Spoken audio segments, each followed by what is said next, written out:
வணக்கம் உறவுகளே. ஒரு அடர்த்தியான காட்டு வழியாக பாதையே இல்லாத ஒரு இடத்தில் ஒரு ஆஃப் ரோட் பயணம் போனால் எவ்வாறு இருக்கும், அந்த காட்சியை தான் நான் உங்களுக்கு பகிர்ந்து கொடுக்குறேன்.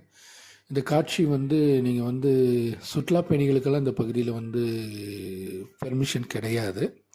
நம்ம இந்த எஸ்டேட் நான் சொல்கிறோம், நான் இந்த சேனலில் போடக்கூடிய அதிகமான வீடியோக்களும் சுற்றுலா பயணிகள் பார்க்காத இடங்களாக தான் இருக்கும். அந்த இரவிகுளம் நேஷ்னல் பார்க் மட்டும் நீங்கள் வரக்கூடிய இடம். பாக்கி அதிகமான இடங்கள் எஸ்டேட் பகுதியில் உள்ளவைகள். அந்த இடங்களில் உங்களுக்கு பெர்மிஷன் கிடையாது. ஏன்னா கம்பெனி பெர்மிஷன் வாங்கினா மட்டும்தான் விடுவாங்க. இந்த மாதிரி பகுதிக்கு விட மாட்டாங்க. இது பாருங்கள், இதிலெல்லாம் ரோடெல்லாம் கிடையாது. இது வெட்டி தெளிக்கப்பட்ட ஒரு பகுதி, அவ்வளோதான். இந்த காடில் வெட்டி தெளித்திருக்காங்க. இதில் ஜீப்பு, டிராக்டர் அந்த மாதிரி வாகனங்கள் மட்டும்தான் வர முடியும். அது மழை நேரத்தில் இதன் வழியாக போகவும் முடியாது. இந்த அடர்ந்த காடில் என்ன அப்படின்னா, பொதுவாக கீழே இறங்கினாலே உங்களுக்கு ஆயிரக்கணக்கான அட்டைகள், இரத்தத்தை உறிஞ்சி குடிக்கக்கூடிய அட்டைகள். அதனால் கீழே இறங்கி நிற்கிறது இந்த காடுகளில் மிக ஆபத்தானது. ரெண்டாவது, காட்டு யானை கூட்டங்கள் அதிகமாக நிறைந்து நிற்கக்கூடிய பகுதி. இதற்கு பக்கத்தில் ஒரு தடாகம் உட்பட உள்ளவைகள் உள்ளன. அங்கே தண்ணீர் குடிப்பதற்கு பல்வேறு வன விலங்குகள் வரும். ரெண்டாவது சுத்த தண்ணீர், ஃப்ரெஷ் வாட்டர் அப்படிம்பாங்க. இந்த பகுதியில் அந்த தண்ணீர் இந்த காட்டிலேருந்து தான் உற்பத்தி ஆகுது. அதனால் இங்கே வளரக்கூடிய மீன்களுக்கும் பயங்கர கிராக்கி, அதையும் யாரையும் பிடிக்கிறதுக்கு உள்ள அனுமதி கிடையாது. அதனால் இந்த பகுதியில் யாருக்குமே வருவதற்கும் அனுமதி கொடுப்பதும் கிடையாது. ஆனால் அந்த எஸ்டேட்டில் வசிக்கக்கூடிய நாங்கள் வசிக்கக்கூடியவங்க எல்லா இடத்துக்கும் போவோம், அவ்வளோதான்.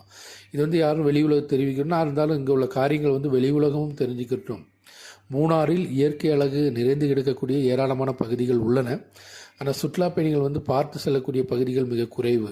அதை விட ஏராளமான வெளிநாடு வெளிநாட்டை விட அதிகமான அழகு நிறைந்த பகுதிகள் இந்த பகுதிகளில் இருக்குது. ஆனால் பல இடங்களில் நமக்கு அந்த பகுதிக்கு செல்வதற்கு அனுமதி இல்லாதனால தான் உங்களால் பார்க்க முடியும்.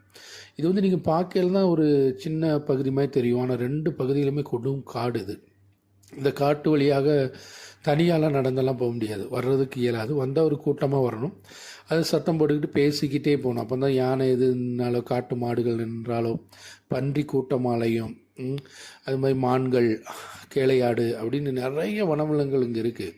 ஆபத்தான விலங்கு முள்ளம்பன்றி இருக்குது. முயல் அதிகமான முயல்கள் இருக்குது. அதனால் இந்த பகுதிக்கு வரும்போது நம்ம பேசிக்கிட்டே கொஞ்சம் சத்தமாக பேசிக்கிட்டே வரணும். ஏன்னா வனவிலங்குகள் இருக்குது. அப்போ தான் நம்முடைய சத்தத்தை கேட்டு ஒன்று அது அங்கிட்ட மாறி நிற்கும். நம்ம அமைதியாக போகக்கூடிய ஏரியாவுக்குள்ளே கிடையாது. ஆனால் இதன் வழியாக நீங்கள் பயணம் செய்யும்போது ஒரு அமைதி உங்களுடைய வாழ்க்கையில் இல்லை. அந்த அளவிற்கு பயங்கர அமைதியான ஒரு ஏரியா இது. எந்தவித சத்தம் இருக்காது. காட்டில் உள்ள வண்டுகளுடைய சத்தங்களும், காட்டு விலங்குகள், காட்டு